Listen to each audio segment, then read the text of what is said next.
In this video, I'm going to be showing you how you can change your profile picture on the Duolingo app. This is pretty straightforward and simple to do, so there's not much to it.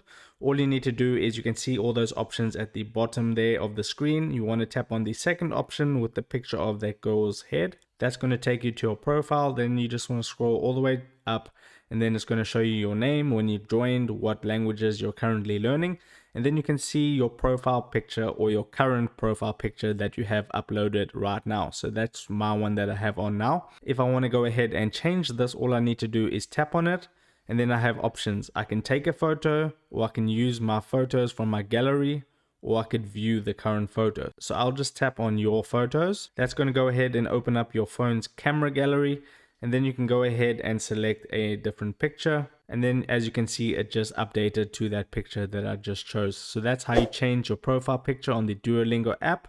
If this video helped you out, make sure to hit the like button and subscribe for more Duolingo tips.